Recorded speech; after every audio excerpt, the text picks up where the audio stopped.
This is Mission Control Houston. Good morning. You're getting a look at the Cygnus Orbital ATK, Orbital ATK Cygnus on its 9th contracted cargo mission to the International Space Station, now approaching the orbiting complex just about 2,000 meters away. Good morning. Today is May 24th, 2018. We're live here inside the International Space Station Flight Control Room. Sitting next to me is Chad Davis from Orbital ATK. He's the mission lead here in Houston. Chad, thank you for joining me. He's going to be joining me for the remainder of today's broadcast, talking about the Cygnus vehicle itself. But here today in the room behind me are the Orbit 1 team leading the operations today. Flight director for today's operations is Judd Freeling, sitting there in the center of your screen, red tie. Next to him, Cindy Kester, who's the Capcom for today's operations, will be communicating to the crew on the International Space Station. Visiting Vehicle Officer Mark Anderson is here in Mission Control Houston, speaking with NASA officials in Virginia, relaying vehicle status and updates to the flight director here in Mission Control Houston. Of course, over in Dulles is Orbital ATK Flight Control Team Operations in Dulles, Virginia, led by Mission Director Tony Foti. Sorry for the trouble. I totally misunderstood the steps and I accidentally turned off the system, but now it's back on. Copy that. There's no problem. We see good telemetry now. Thanks for fixing it. You're hearing the voice of Norishige Kanai aboard the International Space Station right now. Of course, in the cupola workstation are two NASA astronauts that are at the controls of the station's robotic arm. Lead robotic arm operator for today is NASA astronaut Scott Tingle, assisted by Ricky Arnold. The other in the cupola workstation, of course, Norishige Kanai is at a station called the Cuckoo, which is a communications unit that provides telemetry data as Cygnus approaches the International Space Station.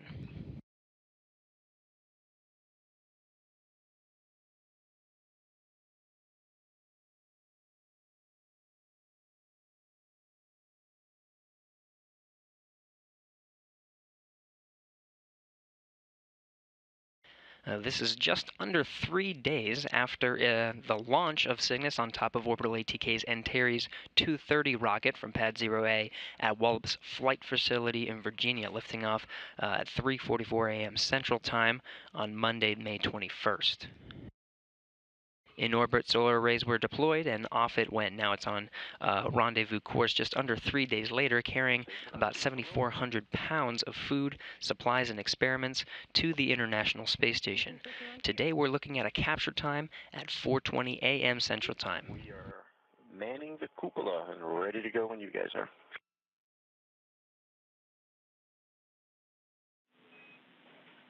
Robo is ready, and we're right along with you. Of course, plenty of science experiments that we'll explain along the way.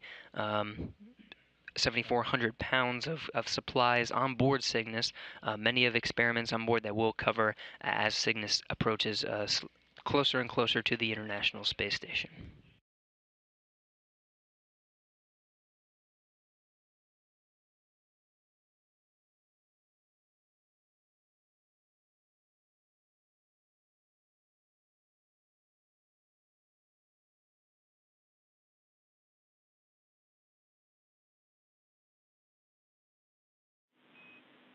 Station Houston on 2 for Cygnus. We're expecting about another minute in the ADV-3 burn, about 1,500 meters away.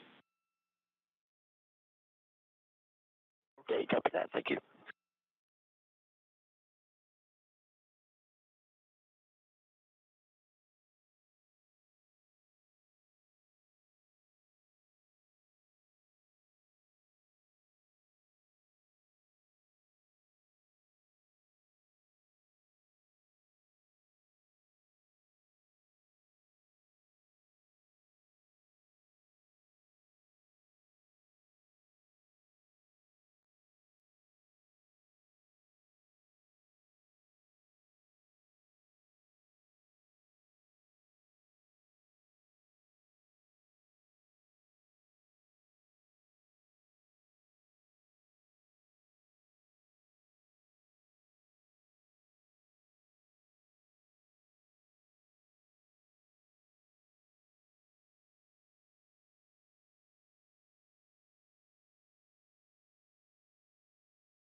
Station Houston on 2 for Cygnus. ADV-3 approach initiation burn is complete. Expect to begin using 1.102 Cygnus approach and retreat monitoring shortly when Cygnus range reaches 1,000 meters.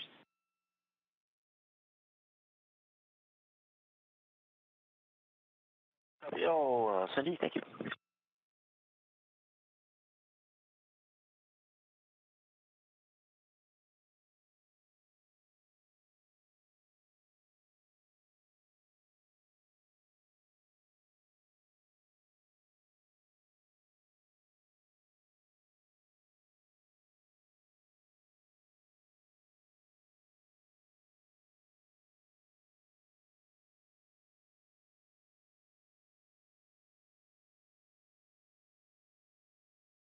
Of course, that was the voice of Sydney Kester, again, Capcom here in Mission Control Houston, speaking with the astronauts aboard the International Space Station. That was the voice of Norishige Kanai, who's looking at telemetry data, as Scott Tingle and Ricky Arnold are inside the cupola workstation at the controls of the robotic arm, waiting for the Cygnus to slowly start approaching. As you can see, this is a view from the Cuckoo workstation.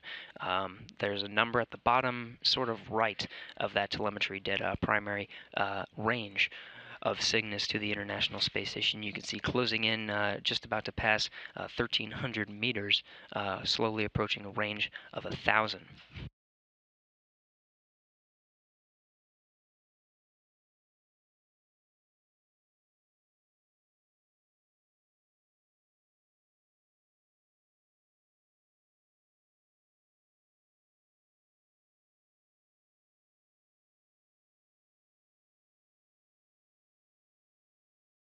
Again, Mission Control teams in Dulles, Virginia. This is Orbital ATK's team communicating with the teams here in Mission Control Houston. A lot of work to prepare for today's events of capturing the Cygnus. Again, we're looking at a 4:20 a.m. Central Time capture today. Again, I'm sitting here with Chad Davis from Orbital ATK, who knows the Cygnus vehicle inside and out, and the operations, of course, leading the teams here in Houston. Now, a lot of work went into preparing for this capture, and you were here even earlier this morning. So what were some of the prep work that we did earlier today to get prepared for right now? Essentially, what we're doing is we're coming in prior to pre-jobs. We're going through all the systems, finalizing our last set of Delta V burns, and then once we pretty much do a poll on the Cygnus side from MCC Dulles, as well as a poll with the ISS, we get the final go to begin joint operations. So at that point, we know both vehicles are healthy and good to proceed on in to capture day. Now, the Cygnus vehicle itself has been orbiting the Earth for just about 3 days, coming up on it. But it's sort of interesting because when it's orbiting, it's not necessarily orbiting how it's oriented right now. So how is it oriented right now versus the way that it has been for the past 3 days? Well, typically while we're in phasing operations, we do sun pointing, so that allows us to get the optimal sun focus on the arrays for maximum power, and then of course we have to adjust attitude as needed for possible spacecraft thermal conditions. And then once we get closer to the beginning of joint operations, we pitch over to what we call the LVLH, local vertical, local horizontal, which allows the spacecraft to be in a similar axis orientation to the ISS, and it optimizes the antenna pointing to the station, so we can do space-to-space communications between the two spacecraft. So the LVLH, that's sort of parallel to the International Space Station. So when it's coming up, that's why you see it in that orientation, sort of matching the orientation of the space station. But other than that, it doesn't really need to fly sort of straight, right? You're actually facing the sun because that's where the most energy is. Yes, when we're in the sun pointing orientation, we're optimizing the focus of the sun on the arrays. But once we get closer to station, we've got a good charge on the batteries, and then at that point, the primary focus is good communications with the station as we're performing the rendezvous. Now again, Cygnus is approaching the International Space Station, about to cross the 1,000-meter range.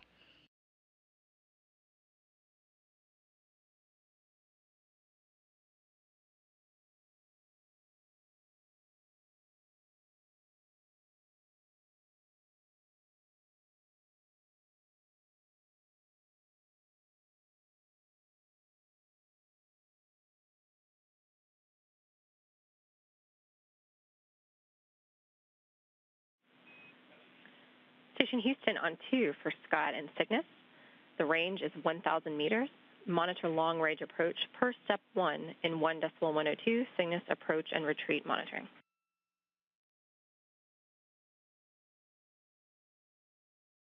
Step 1. It works, Cindy. Thank you.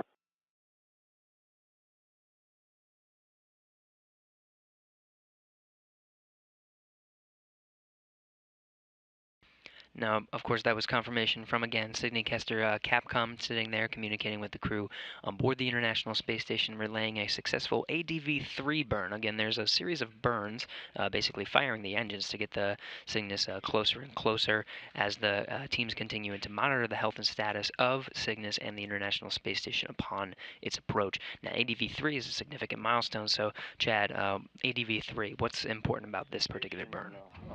Essentially, with ADV-3, we're transitioning from about 1.4 kilometers, and it puts the spacecraft on the glide slope, for lack of a better term, to come up the R-bar, which is our primary glide path coming into the ISS for the rendezvous side. So without the ADV-3 burn, we're going to continue right on by the station, and it's a critical burn in the whole phase as we step our way up. So it's always good whenever we have a good ADV-3 burn, and everyone's happy with the current trajectory going in from that point forward. We're watching it as well, and we concur. Outstanding.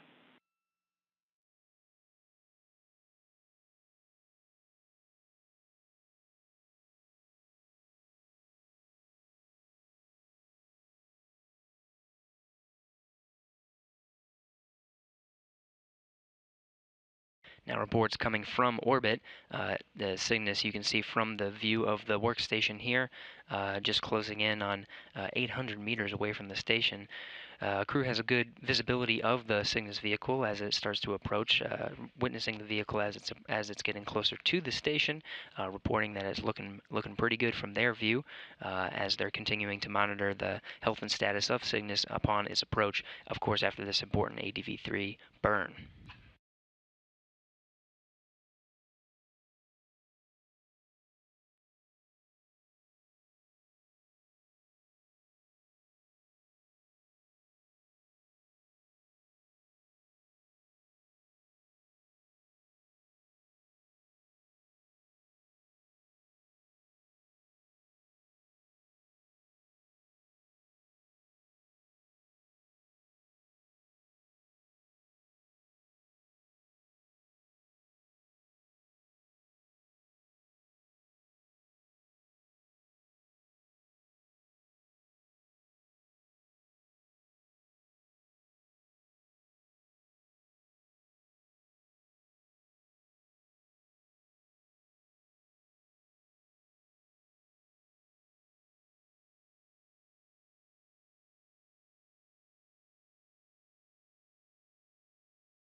You can start to see the view of the Cygnus from the International Space Station. Great view as the International Space Station orbits the Earth, now 261 statute miles above just the south of the Indian Ocean, just west off the coast of Australia.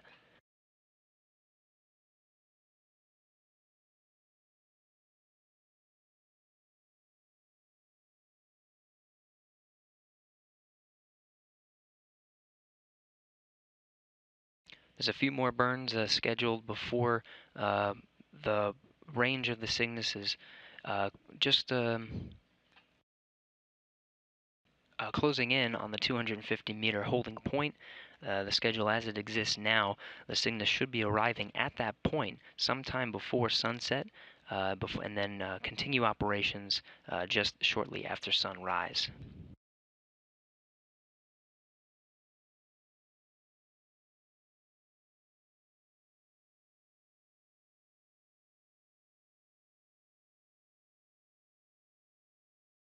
Now, throughout today's broadcast, we'll be handing over communication from our tracking and data relay satellites that provide video and audio communication to and from the International Space Station. Now, just in a short handover of that video communication. Now, again, we're approaching the 250-meter holding point. This is one of the many milestones to get the Cygnus to its eventual capture point, just about the order of 10 meters away from the station. That allows the robotic arm to actually reach out and grab it. Now, 250 is a milestone, and Chad, for what reason?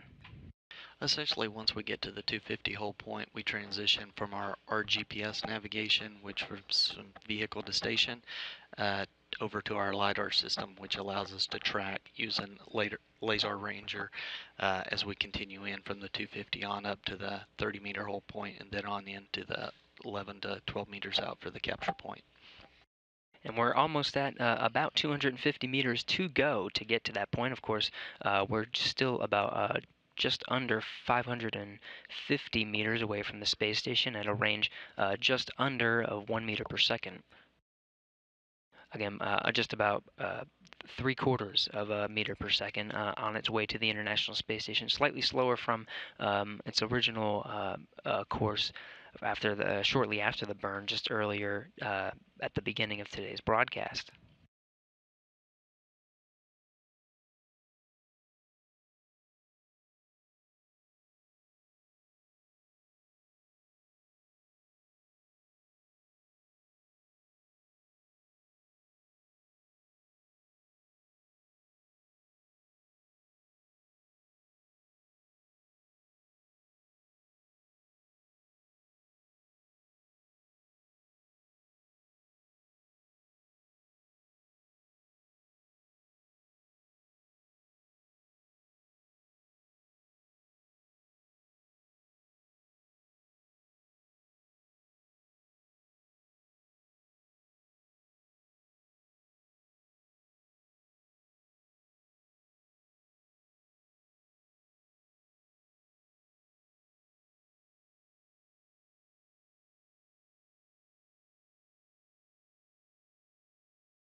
Again, a great view of Cygnus. Again, the space station just under 260 statute miles.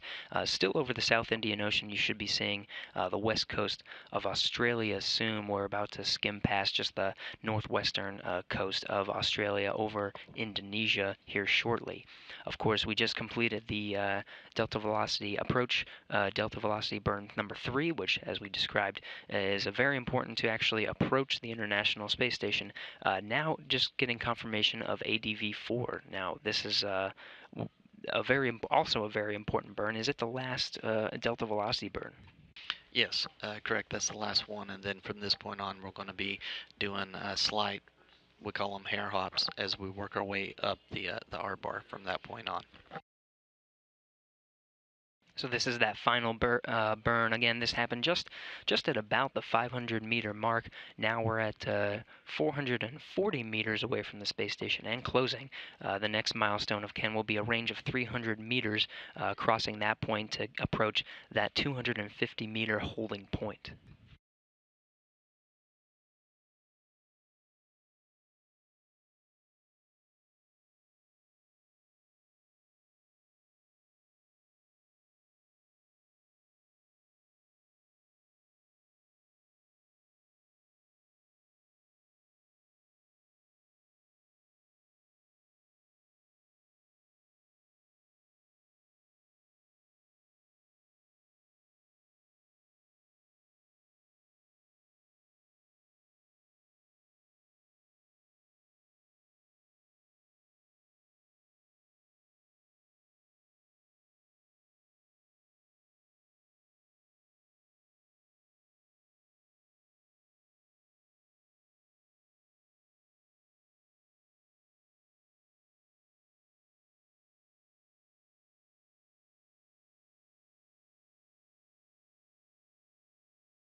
Now, this is a view from the common berthing mechanism of the International Space Station. That's where the Cygnus itself will be berthed again to the nadir point, or the Earth-facing side. This is why it's pointing towards the Earth of the Unity module, node 1. Again, the Cygnus is currently just under 260 statute miles, 256 now statute miles above the Earth, just over the west coast of Australia.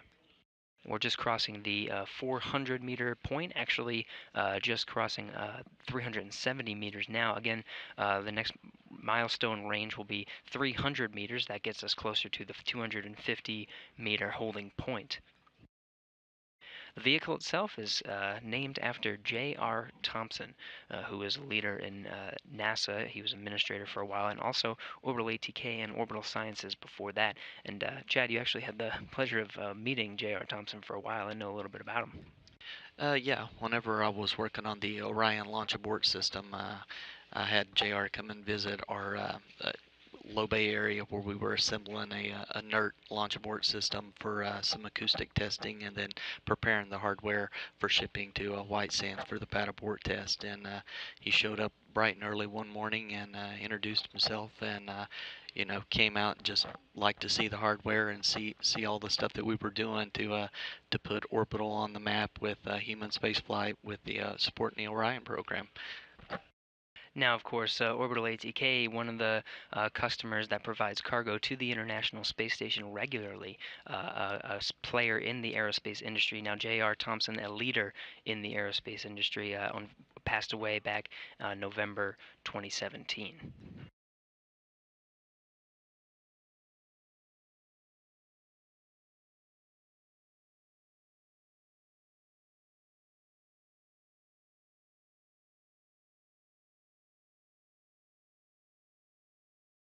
Now just crossing 350 meters, actually closer to 340, and closing on that 300-meter range, again to the 250-meter holding point. Again, lots of science on board, 7,400 pounds of science and supplies aboard the cargo craft. Many unique experiments as well. One of the ones that I would like to highlight is the Cold Atom Laboratory. This is an interesting facility that will make use of the space station's unique microgravity environment to observe phenomena that would otherwise be undetectable on Earth. Now, the Cold Atom Laboratory studies ultra-cold quantum gases. Scientists use the facility to explore how atoms interact when they have almost no motion, getting really close to absolute zero, due to such cold temperatures. Now, the microgravity environment of the station, matter can stay in a condensate form longer than on Earth, giving researchers the unique opportunity to observe these phenomena. We can call this the coolest experiment on the International Space Station.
Cygnus is now crossing over the 300-meter mark, 294 meters to be exact, again on the way to the 250-meter holding point.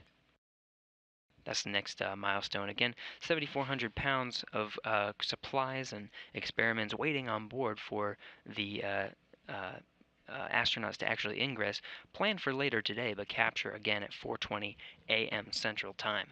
Many investigations on board. We already talked about the coolest one, but there's another one that actually has to do with navigation based on the stars. This one's called the Sextant Investigation. Chad, you know a little bit more about this one.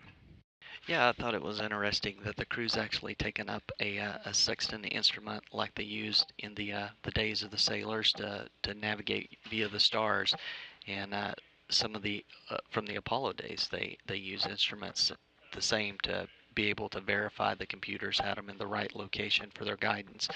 And they actually have a sextant instrument on board Cygnus so that the crew can use that and help them sort of test the abilities for emergency situations in Orion once it starts doing its deep space exploration activities and missions out to the gateway at some point. Very important. Of course, they'll have the reliable instruments that will actually take them where they need to go and use the onboard computers to navigate. But it's nice to have that backup of navigating via the stars, just like in the good old days. Exactly.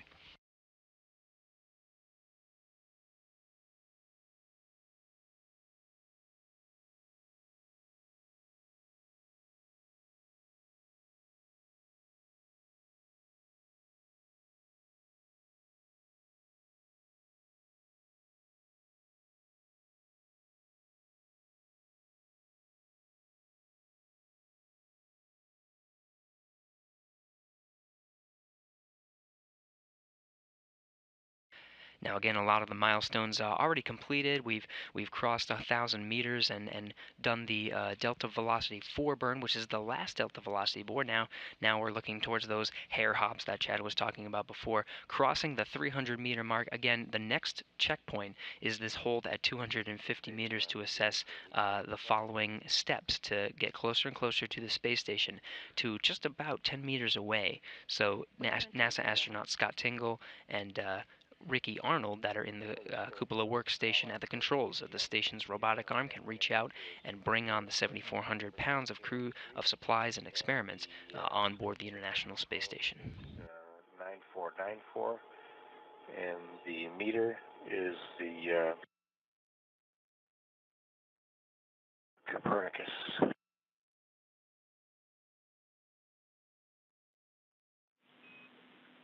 Those are all good numbers. Thanks, Drew. While I have you, I can also give you that the PCA pressure is 742.2 millimeter Hg. Copy that and got that off the display, and that checks out. I read 742 on the multimeter. Copy all, and we're hearing a good check. I concur.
Now, again, just under 260 miles away from the space station. 250 is our next milestone.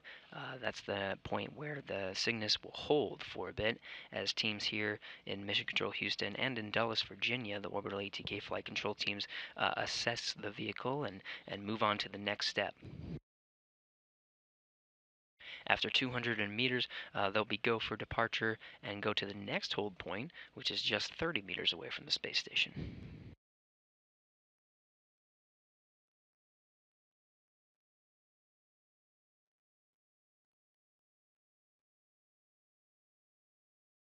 Space station and Cygnus getting closer to the terminator line of the Earth, crossing into an orbital nighttime. We should be arriving at the 250-meter holding point during the daytime. You can see from the view of the common berthing mechanism that Cygnus will later actually berth to later today after our capture coverage will come back on for berthing. But right now, the International Space Station, 252 statute miles, just crossing over the Philippines Sea and into the North Pacific, where it will enter an orbital nighttime. But again, 250 meters, looking at arriving at that point during the daytime here shortly.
Hard to tell from this view, but the rate of approaching the station has slowed down significantly. We're actually under 0.05 meters per second, closing in onto the 250-meter holding point, which is crossing 252 meters, slowing down ever so slightly to the 250-meter holding point gently before they start calling the hold and then assessing the progress here in Mission Control Houston.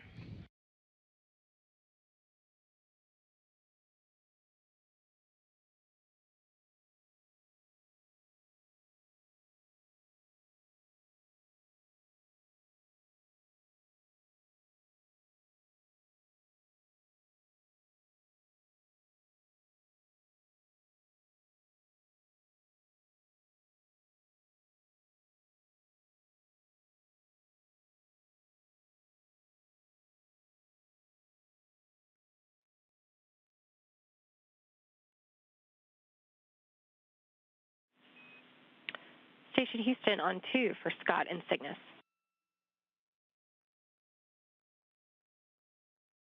Go ahead. Cygnus has arrived at the 250-meter hold point. Stand by for Cygnus transition to LiDAR navigation before performing step 2 of 1.102.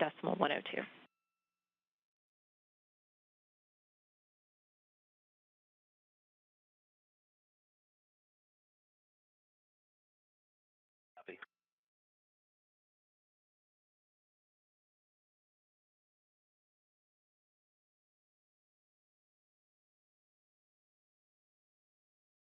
Now you heard confirmation from here in Mission Control Houston.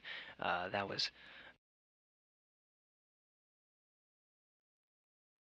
from here in Mission Control Houston. That was Cindy Kester confirming. That was Capcom confirming to the crew aboard the International Space Station a hold at the 250-meter holding point.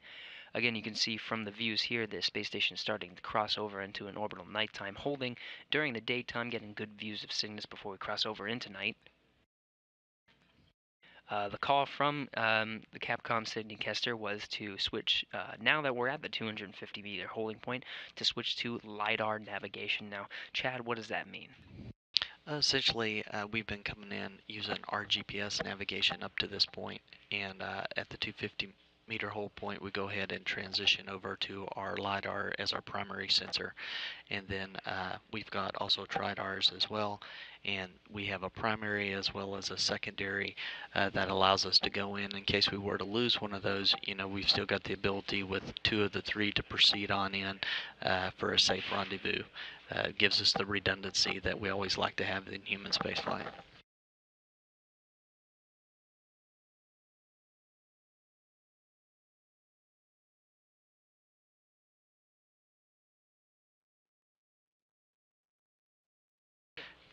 I was going to say, and then for the LiDAR itself, you know, it's essentially a laser range rate that we're using from the spacecraft on up to the ISS. It's given us measurements as we go versus with our GPS, you know, we're using between the 2 GPS sensors between the 2 spacecraft, getting our range and range rates. So that helps give us, you know, higher fidelity in what we're doing as we're on the approach.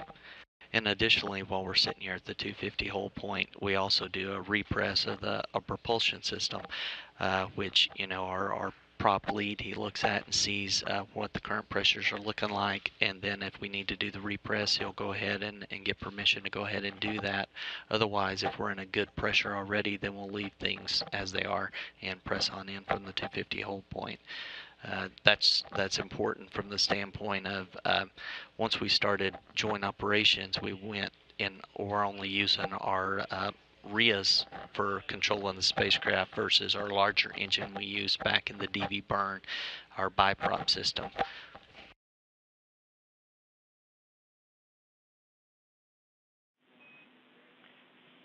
Station Houston on 2, Cygnus has transitioned to LiDAR for navigation. Confirm Cygnus 250-meter hold per step 2 in 1.102.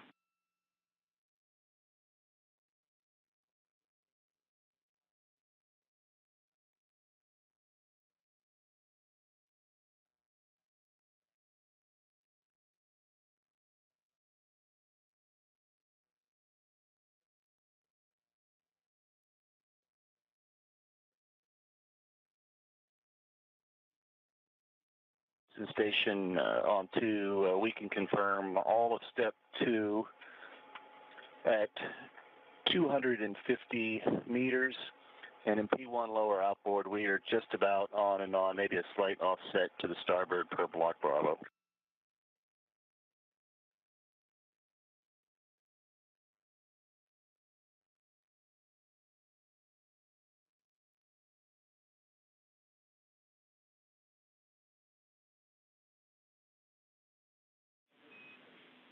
Houston copies.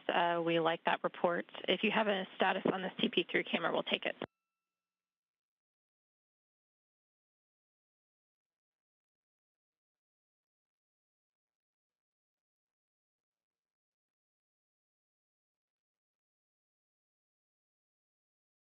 Yeah, and that's one lower outboard. We're looking about 5 vehicle widths offset the port side and 1 vehicle length forward.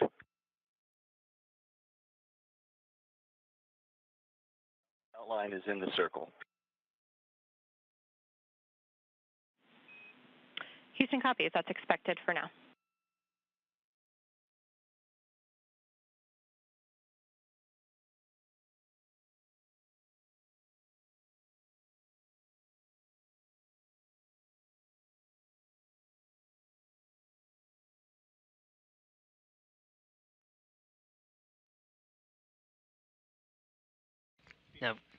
Now, of course, we have a good view of the Cygnus from the cameras aboard the International Space Station, holding again at 250 meters. But the crew aboard the International Space Station has a slightly better view, reporting good telemetry as they determine whether to go through the next steps and depart 250 meters.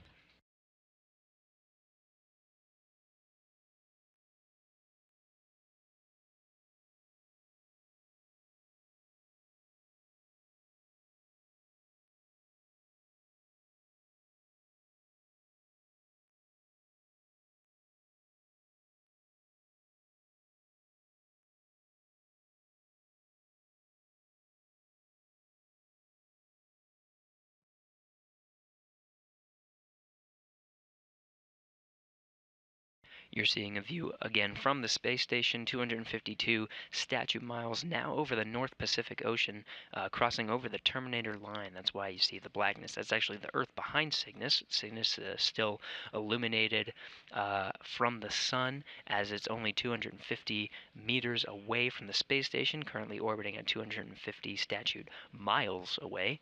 Now over the North Pacific Ocean, we'll start to see that view getting dimmer and dimmer as we cross into an orbital nighttime.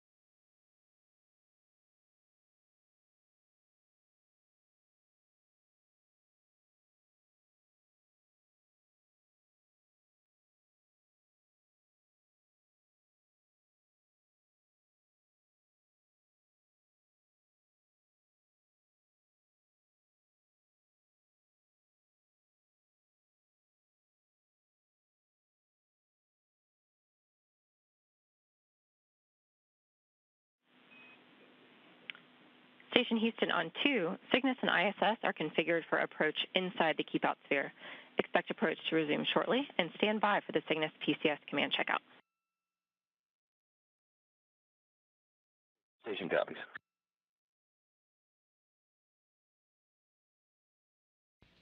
Holding at 250 meters for just about 9 minutes. Confirmation from here in the ground up to the crew members aboard the International Space Station at the controls of the station's robotic arm. Again, Scott Tingle. You're hearing the voice of Ricky Arnold, who's right next to him.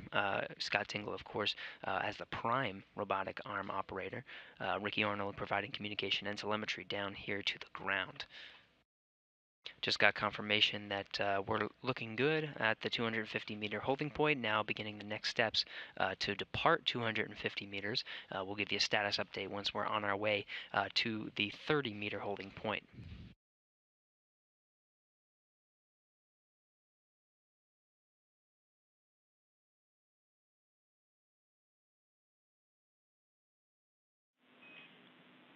Station Houston on 2, Cygnus has resumed approach.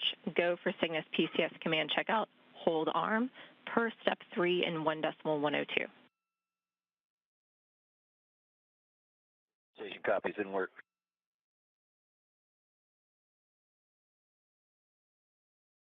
And just as we're about to cross into an orbital nighttime and the views from Cygnus start to get slightly dimmer, we are departing the 250-meter holding point, now actually just under 240 meters and closing at a rate of about 0.3 meters per second. Of course, very shortly we're going to be crossing the keep out sphere. This is a sort of 200-meter just sort of general line drawn around the International Space Station, but it's a pretty significant milestone once we cross the 200 meters. Now, Chad, what does that mean, the keep out sphere? Essentially, we treat the keep out sphere. That's the big crossing point. Whenever we're coming in with Cygnus, we get confirmation. The crew and everyone on board is under the understanding that we're coming in at this point, and the ability, you know, once we get to the 30-meter hull point, they'll have the ability to send us on an abort or retreat or whatever they need to do to sort of help control the safety of the crew on the ISS. And we also obviously have that capability from the ground as well. But the 200-meter point is just the point of safety for the crew, just to keep everyone in the awareness of we're coming in for the closer 300 or 30-meter as well as the final capture point. And of course, we're closer now, just crossing 215 meters away from the space station. 15 meters to go until we cross into the keep out sphere.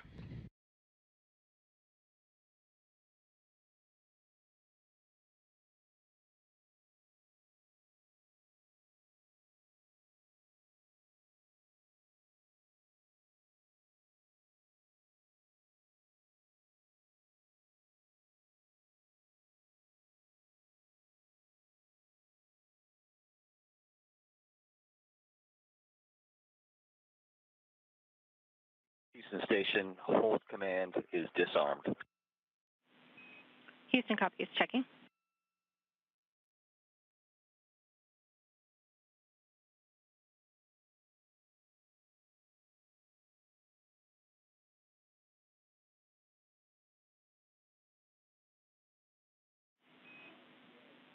Cygnus PCS command checkout was successful. Begin monitoring approach from 250 meters per step 5 in 1.102.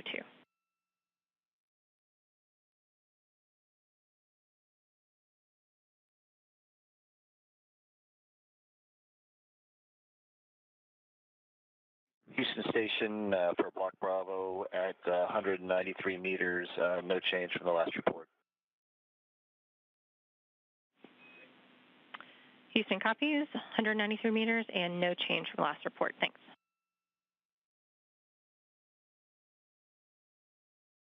So you just heard confirmation from the crew aboard the International Space Station. Cygnus is inside the 200-meter keep-out sphere. Crew now has the authority to issue an abort if no comm with MCCH, and the light is outside the corridor. Station copies.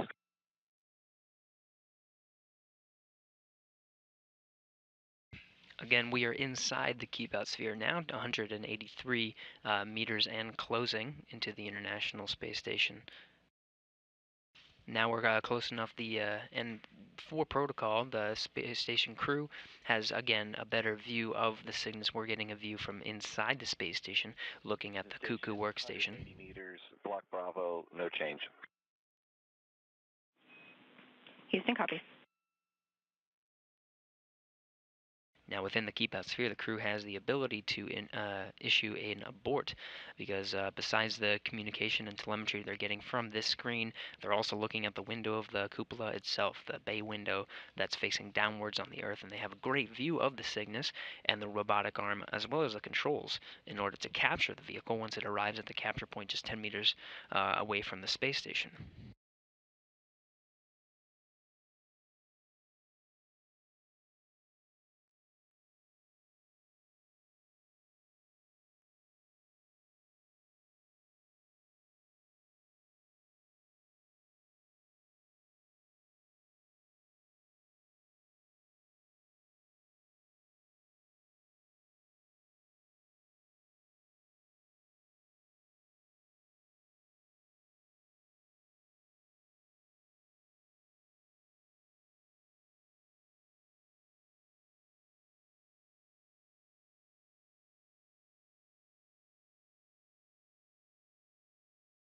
So again, crossing the keep out sphere after departing the 250-meter holding point. Next holding point at 30 meters. A lot can happen in that time, and Chad, you actually work with your team to sort of run through simulations of what could possibly happen in this time. 158 meters, no change on P1 lower outboard, S1 lower outboard starting converge, maybe 3 vehicle widths to the port and a half a vehicle length to the starboard. Everything else is nominal.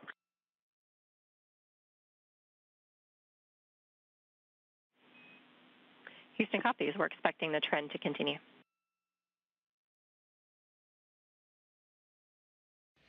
Reports from the station looking good.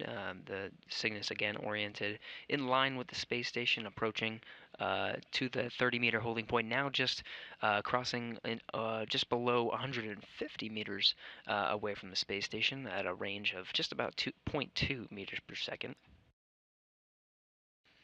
Again, flight control teams here are experts in its approach, going from the 250-meter holding point to the 30-meter. Chad Davis sitting next to me being one of them. Now, you run through simulations and look at possible scenarios in which things can happen, and what are some of the things you're training for in this scenario between 250 meters and 30?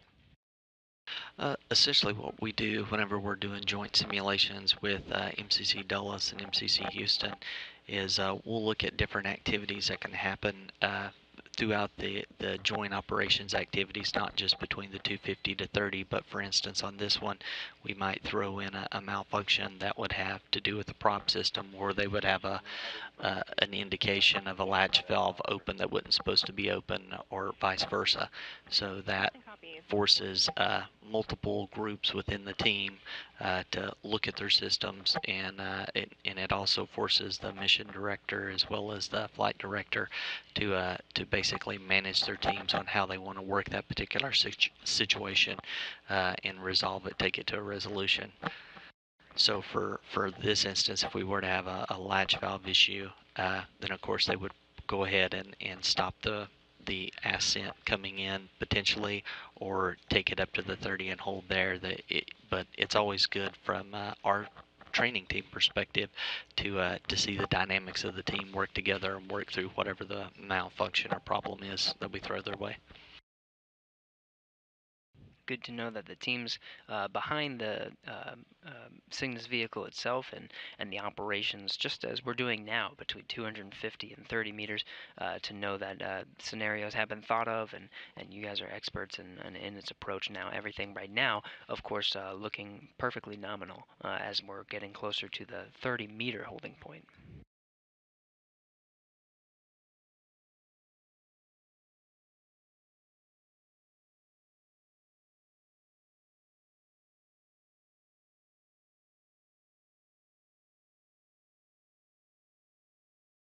Houston Station, 125 meters, Block Bravo, no change, either monitor.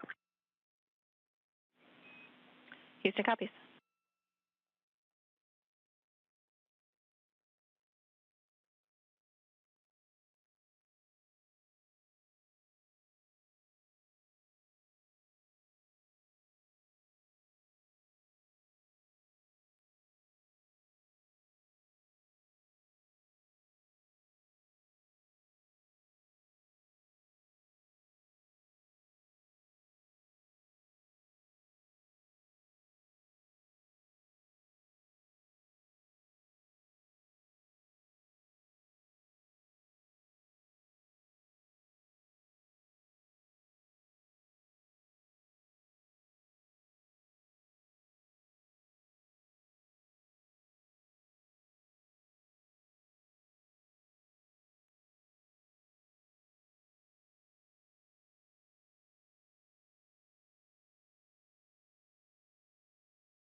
station, 100 meters, P1 lower outboard, no change, S1 lower outboard, 2 vehicle widths to the port, half vehicle length forward.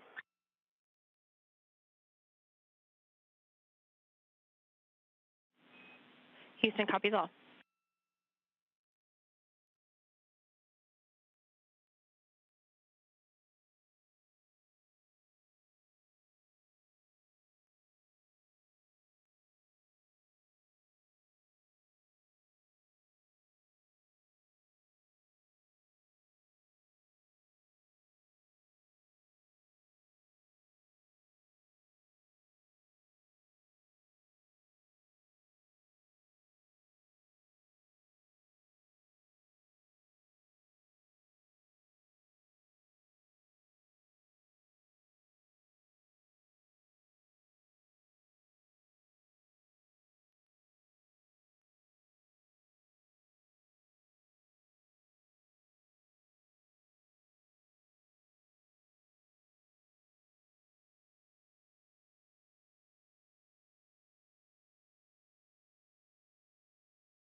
Now the Cygnus crossing beyond the 100-meter point, you were seeing views from the space station looking down at Cygnus as it's just under 100 meters away from the space station. Again, we're looking at the 30 meters as the next holding point for that vehicle.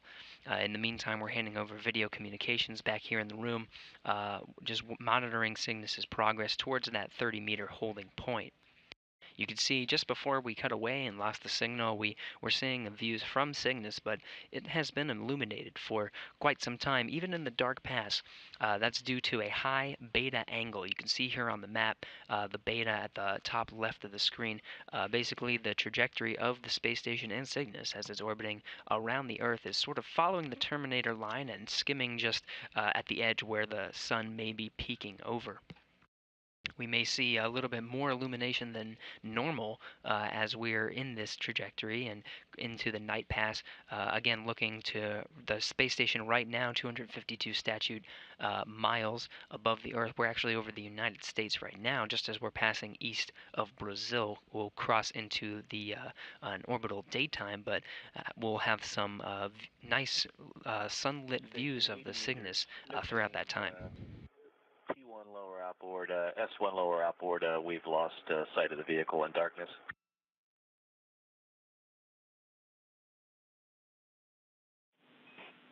Houston, copies. All looks nominal out the window. Houston, copies. All nominal out the window. Of course, the crew reporting loss of sight of the vehicle. You can see from the space station's camera just a little bit of glimmer off the side there, and the LEDs shining from the Cygnus vehicle. Again, into an orbital nighttime, we'll still have dim views of the Cygnus, but maybe a little bit more light than usual. Cygnus vehicle now less than 75 meters away from the space station.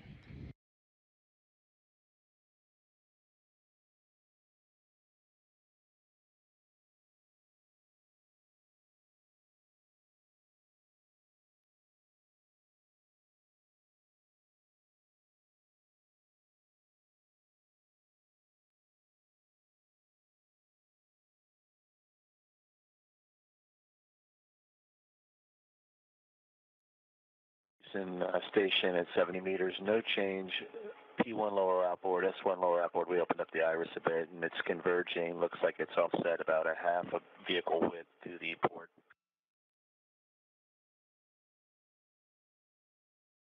All else nominal. Houston, copies.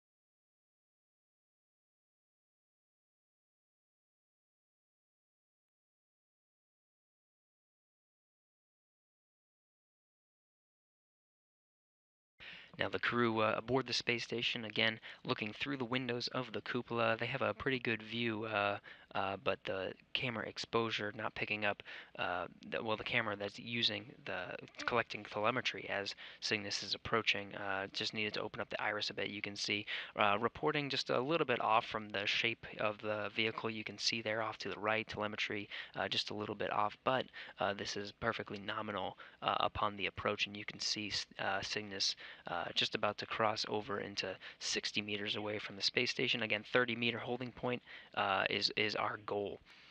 Now the shape is sort of rectangular, maybe sort of a tin can shape of the Cygnus vehicle. Now, is there a reason for that, Chad?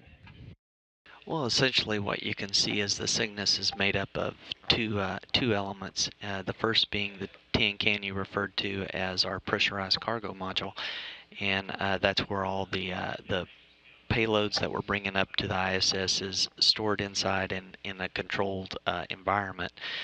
And then, of course, you have the second element, which is the service module, and that's primarily the brains of the spacecraft. It's got all the major subsystems, from the propulsion, the electronics, the avionics systems, the GNC, the flight computers, all the brains that make Cygnus fly the way it flies. And then, as well as the prop system is distributed between the service module, and it has some of the RIA attitude control motors on the PCM as well, just for control of the pitch, yaw, and roll of the spacecraft. But again, it's two primary elements that make it up, and as it gets a little closer, we'll be able to see those a lot more clearly.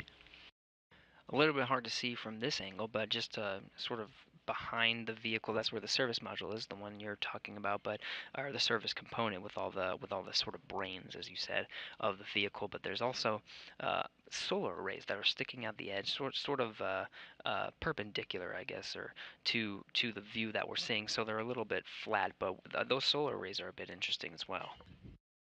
Correct. Those are our Ultraflex solar arrays that we started flying since the OA-4 mission.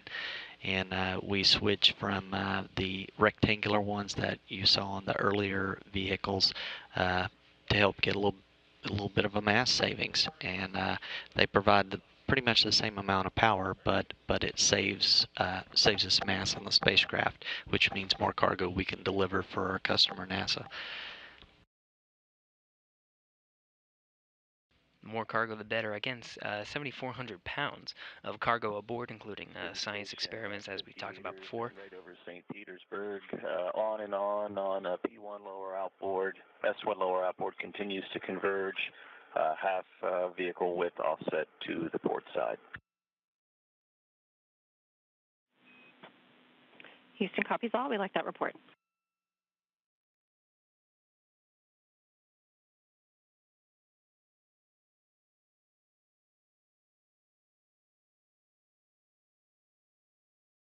You can see a little bit of glisten off the left side of the vehicle right there. Again, at that high beta angle as we're orbiting the Earth, getting a little bit of sun even during an orbital nighttime, giving some good views and telemetry from this Cuckoo workstation that we're looking at right now. 50 meters in closing. Again, the 30-meter holding point is the next milestone.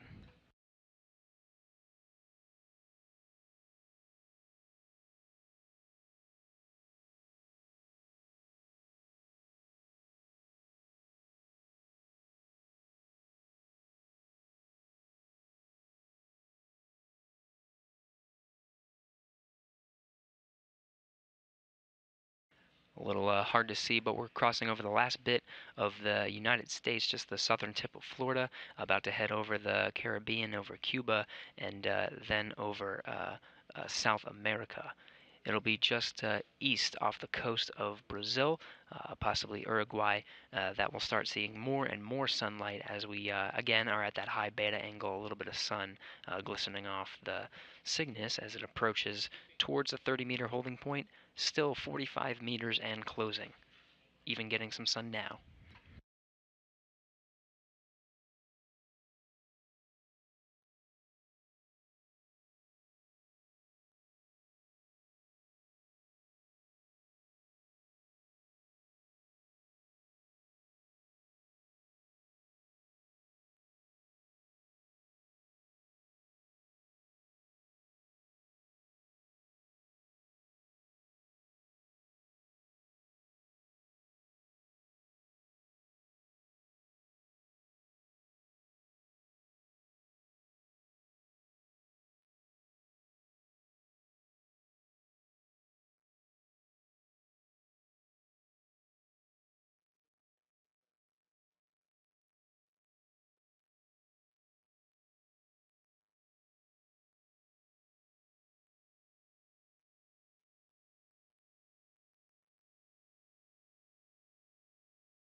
Houston Station, 40 meters on and on, P1 lower outboard, S1 lower outboard, no change.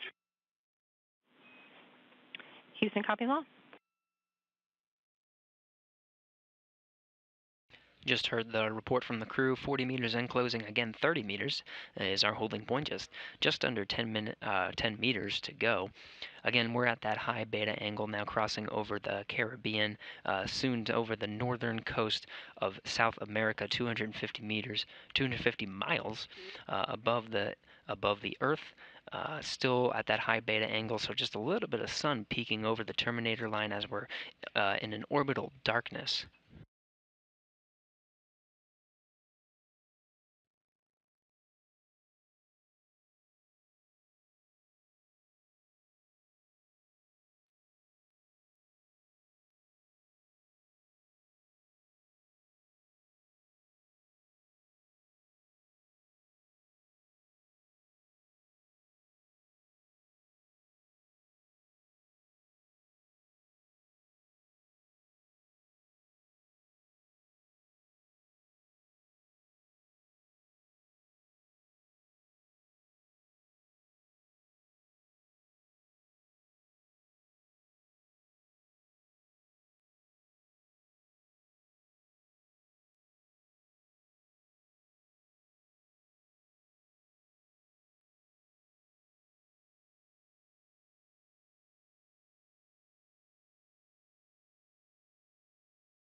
Hard to see, but once we're getting closer to the 30-meter holding point, 32 meters just about, and closing, the rate has slowed down significantly. We're now just about 0.04 meters per second as we're getting closer to the 30-meter holding point to slow down and hold at that position.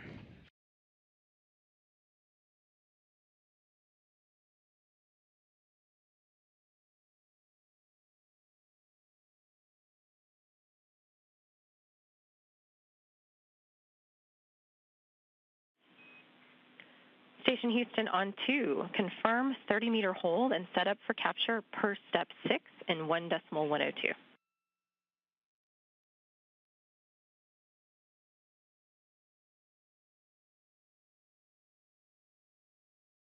And work.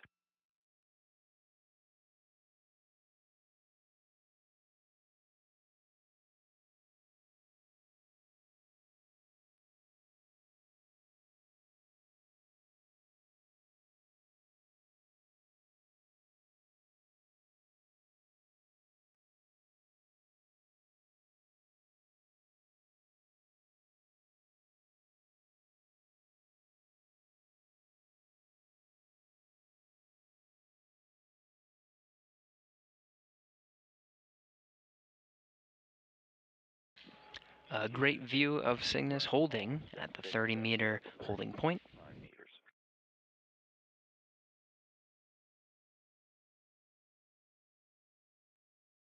And at 30 meters on and on P1 lower outboard, S1 lower outboard, no change.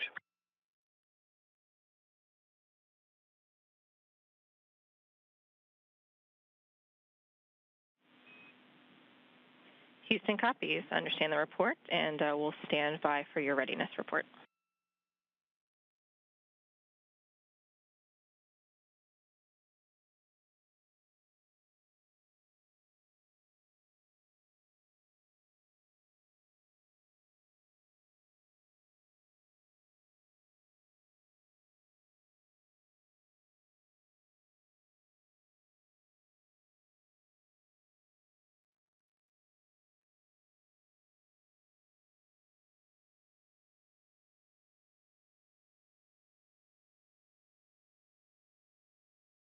So again, confirmation from the crew. They're looking at good telemetry as this Cygnus is holding at 30 meters. Space station is 250 statute miles above the Earth, just crossing over Venezuela right now. We'll be entering into an orbital daytime here soon, as we're still getting sun across the terminator line. Again, the space station and Cygnus flying at a high beta angle, so a little bit of sun coming from over the terminator line as we're flying over South America right now. Ground teams will assess the vehicle health and status at the 30-meter holding point before departing to the capture point. That's just about an approximate 10 meters away from the station. So the crew members aboard, that's Scott Tingle as the prime robotics operator, assisted by Ricky Arnold. Again, Norishige Kanai looking at telemetry from the inside as well. Will be using the station's robotic arm to actually grapple the vehicle.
Great view of Cygnus as it's holding at 30 meters. Again, just assessing the health and status as we're about to depart 30-meter holding point to get into its capture position. You can see a lot of the features of Cygnus as we're at this close angle. Chad, can you pick out some of the? It looks like was it a LiDAR component? Yeah, I was going to say if you sort of look in the center back area there, the service module itself, you can see a couple of those smaller boxes are our LiDARs we're using as we're coming in. And a second ago, it looked like you could actually see the laser, the light as part of the LiDAR system itself. It's taking its ranges firing toward the ISS. Also, if you look in the upper portion of the back area of the service module, sort of looks like a white rectangle area, a little bit larger. That's our nanoracks deployers where following the completion of the cargo resupply mission, we'll be departing the station and deploying some nanosats for our customers, and that's a deployer mechanism we have mounted externally to the service module.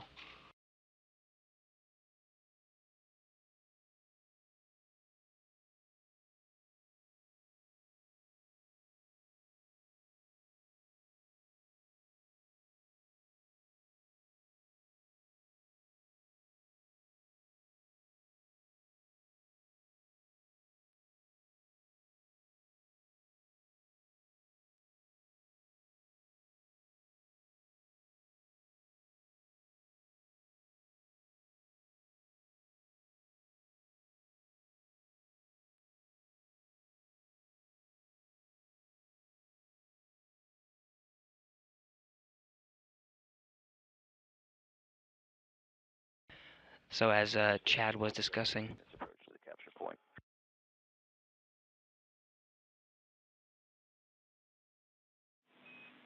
Houston copies.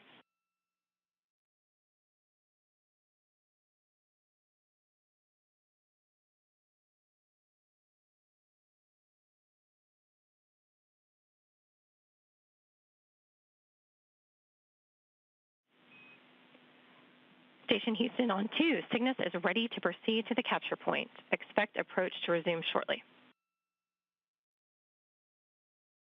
Station copies.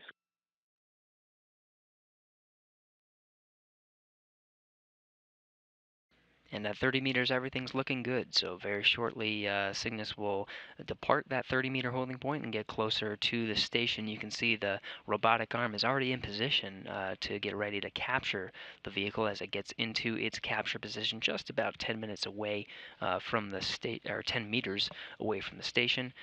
It's hard to see now, but you can see the Cygnus has already begun that phase, departing the hold position and now beginning its final approach.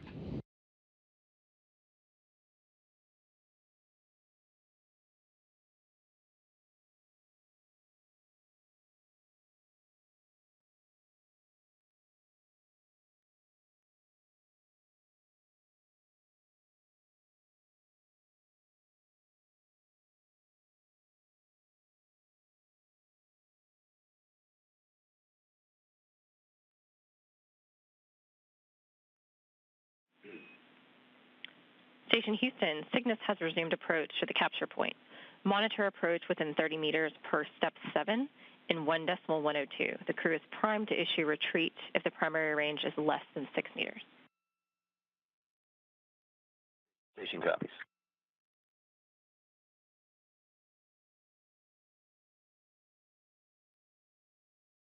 So you can see the telemetry from the Cuckoo workstation. Bravo, both cameras on and on. Houston copies, both on. Good report.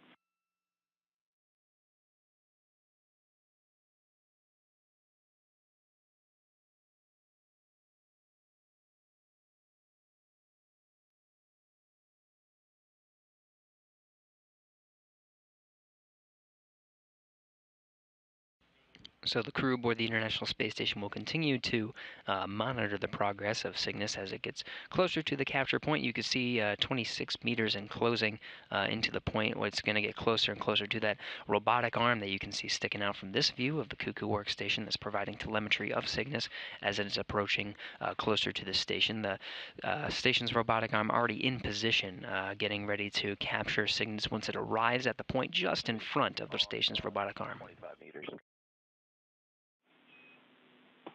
Houston copy is on at 25. Crew members aboard the station in the Cupola's workstation right now are getting a good view of Cygnus, just reporting progress from their view, making sure it matches with the views from here on the ground.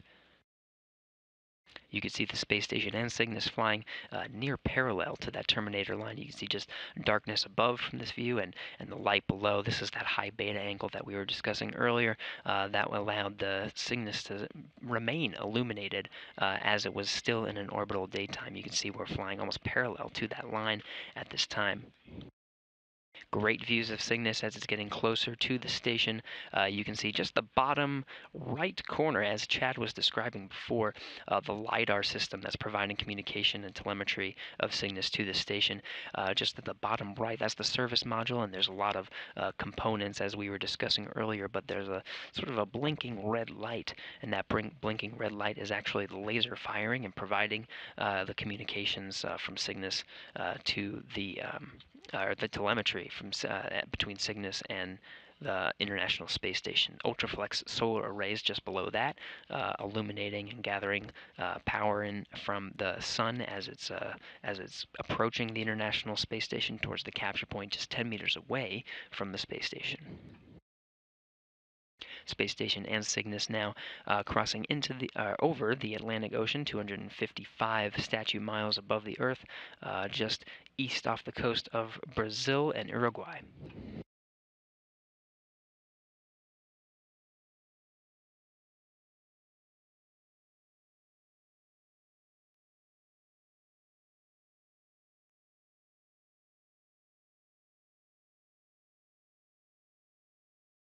Houston on and on at 20 meters. Houston copies, on at 20.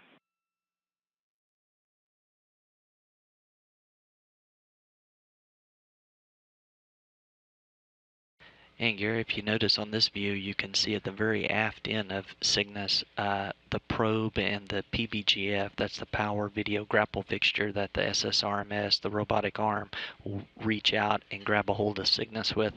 It's a real clear view of it right now off the aft end of the service module. That's right, we're looking straight down from the space station. The camera's looking sort of down, and you can see the Earth below. It's just at the back there, that little pole sticking out. Once it gets into position, you'll get a different view, and that's from the view of the robotic arm itself. It won't look like a pole from that view. It'll look more like a dot, and that's actually the line, the probe, as you're saying, that actually helps them to guide the robotic arm into its into capture the vehicle. Again, we're looking good right now.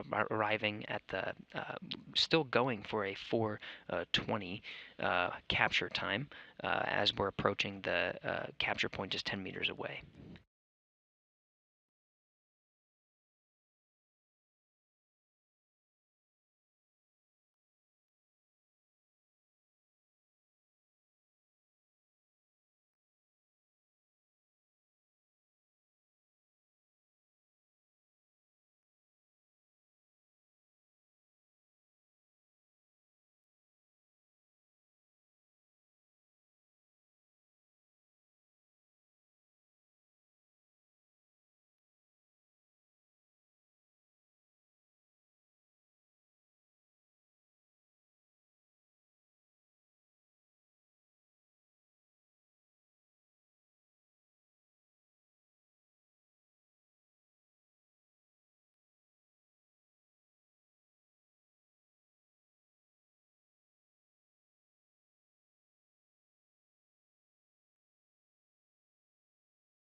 Great views now now that we're over the South Atlantic Ocean, 258 statute miles above the Earth right now. You can see this is the camera view from the station's robotic arm. As we were discussing before, we were getting some views right straight down onto the Cygnus. Now this is the view as the Cygnus is arriving at the capture point. The Cygnus itself is just about 15 meters away right now. Houston copies, on at 15. Crew reporting the same number, just about 15 meters away as it continues to approach into its capture position.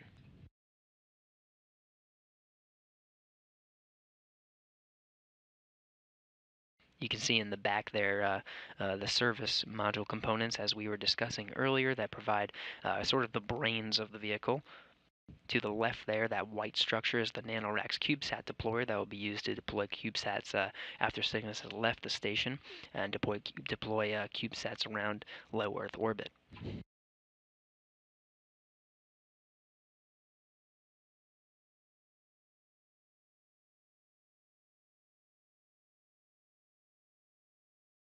Yeah, and there's a good view. You can see the actual LiDAR boxes right beside, to the right of the CubeSat deployer. It's a good view of those as vehicles approaching. Ultraflex solar arrays coming into view now. You can see on the left and right the gold structures.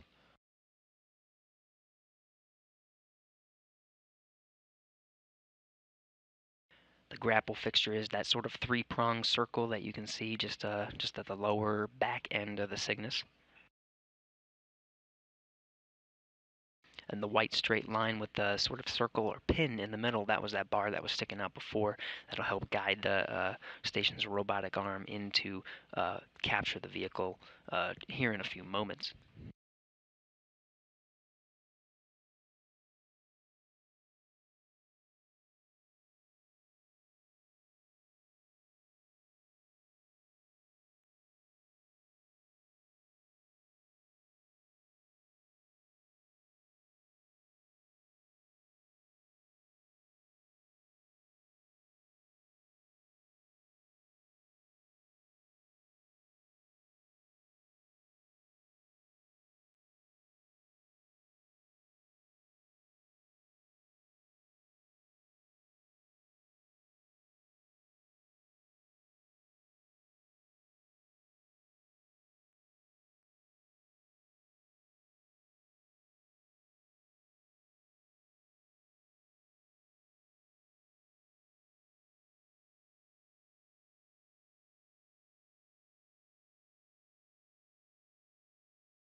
Station Houston on 2, confirm capture point hold per step 8 in 1.102. Good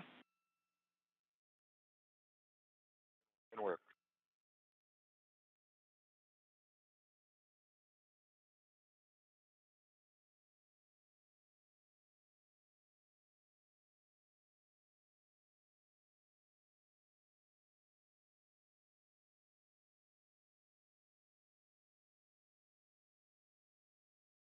So confirmation here from the ground that the Cygnus has arrived at the capture point. Again, we're looking at 12 meters away from the space station now, but you can see its position just in front of the robotic arm.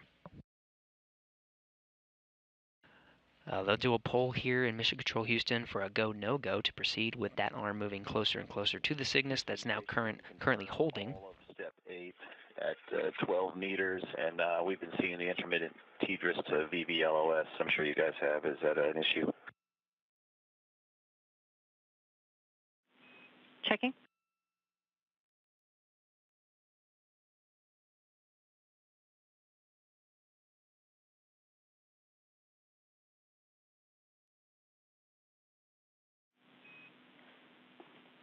We copy, and no concern on TDRS to VVLOS. Copy that. Thank you. Crew is ready for Cygnus capture. Houston copy. Stand by for capture.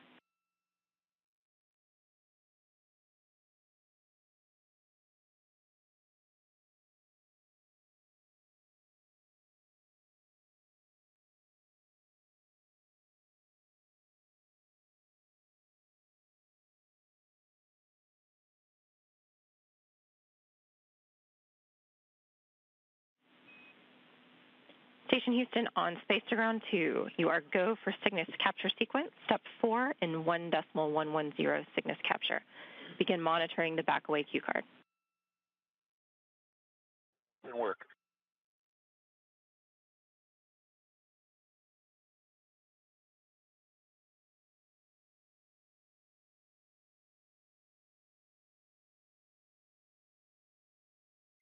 So everything going very smoothly as we're transitioning into move into the capture point. Cygnus currently holding just about 12 meters away from the space station, right in front of the station's robotic arm. After the polls here in the room, looks like all teams here are go for capture. And then we'll just wait for confirmation from orbit. Scott Tingle and Ricky Arnold inside the cupola workstation, working the station's robotic arm. The camera view that we're seeing right now will start getting closer and closer to capture the Cygnus vehicle today.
Cygnus holding pretty steady right now. The space station and Cygnus, 263 statute miles above the Earth, just south of the Atlantic Ocean, about to pass over the southern coast of Africa, and then pass that into the Indian Ocean.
Cygnus vehicle holding rock solid in its position just over 12 meters away from the station right now. Robotic arm in position. Scott Tingle and Ricky Arnold in the Cupola workstation aboard the International Space Station right now, flipping the switches, getting the arm properly configured to begin moving the arm closer and closer to capture the Cygnus vehicle today.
Cygnus vehicle seemingly anchored into place as its rates are rock solid, holding in its capture position just over 12 meters away from the space station.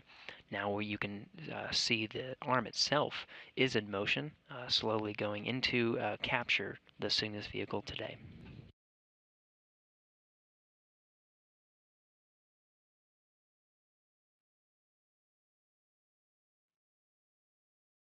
You'll hear a series of status updates and commands as we get closer to capture the vehicle today.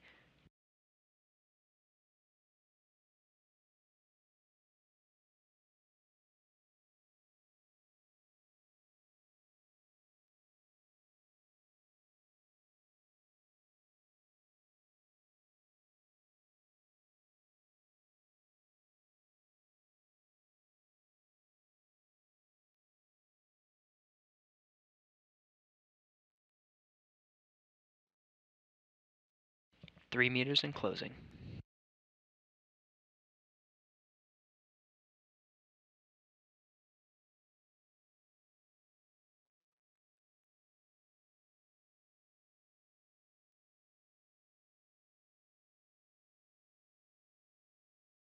Free drift is executed on the vehicle.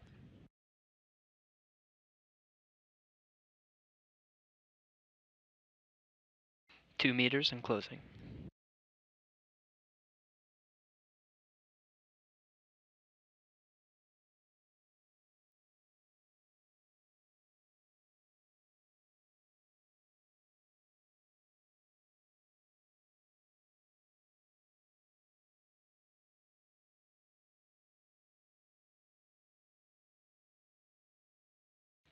One meter left.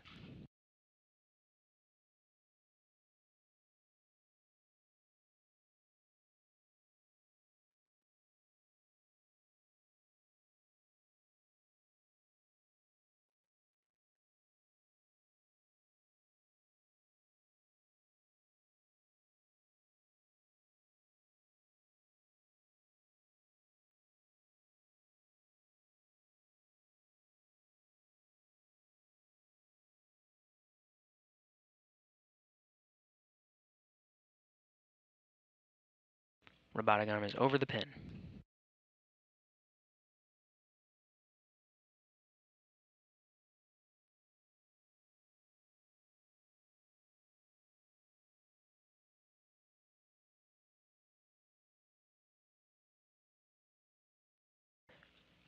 And with that, we have capture 4:26 a.m. Central Time as the station and Cygnus fly 264 statute miles over the southern Indian Ocean.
losing video communications. But again, we have a successful capture of today's vehicle, the Cygnus Orbital ATK Cygnus cargo craft, on its 9th contracted mission to deliver cargo to the International Space Station. You can see the congratulatory handshakes at Dulles, Virginia, at the flight control teams there at Orbital ATK. Capture reconfig.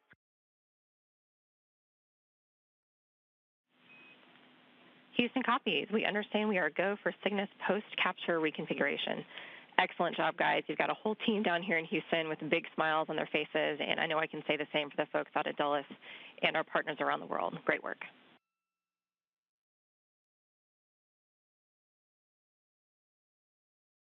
Thank you. It was a beautiful day to grapple the spaceship. And special thanks to Justin and Tim Baranos, who put the Elvis robo training and motion into work to success. Thank you. Nice done. Houston copies. Justin just gave me a thumbs up, and I will pass the word on to Tim.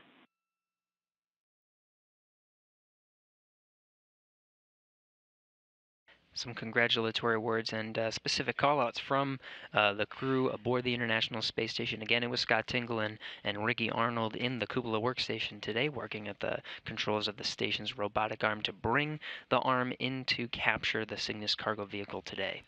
Again, that capture time was 4:26 a.m. Central Time. The Cygnus vehicle and International Space Station were flying 264 statute miles over the southern Indian Ocean.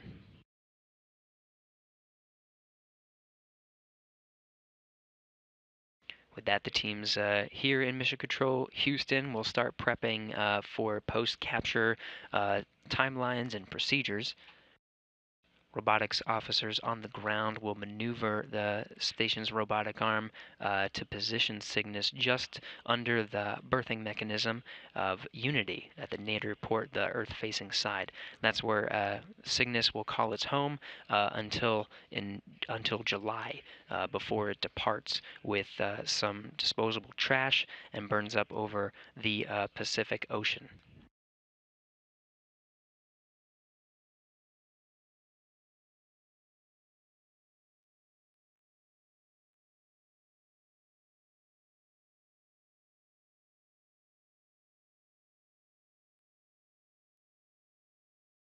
So with that, we have, again, a successful capture of the Orbital ATK Cygnus cargo craft on its 9th contracted mission to deliver cargo to the International Space Station. Congratulations to the teams here in Mission Control Houston, and of course the flight control teams over in Dulles, Virginia, with Orbital ATK's flight control teams. Congratulatory handshakes again delivered there, as a successful delivery to the station was accomplished. Now we'll delay coverage for now and come back later to begin coverage of berthing the Cygnus cargo vehicle to the International Space Station. That coverage again begins at 6:30 a.m. Central Time, 7:30 Eastern today. We're looking at a berthing shortly after that. I'd like to thank Chad Davis for coming on console with me today and sharing his expertise of the vehicle itself, the Cygnus cargo vehicle, as well as providing some insight into the mission operations on that side. Chad, thank you very much. Sure thing. I appreciate you having me. With that, we'll wrap our coverage for today's operations to capture the Cygnus cargo vehicle, delivering 7,400 pounds of supplies, food, and experiments to the International Space Station. This is Mission Control Houston.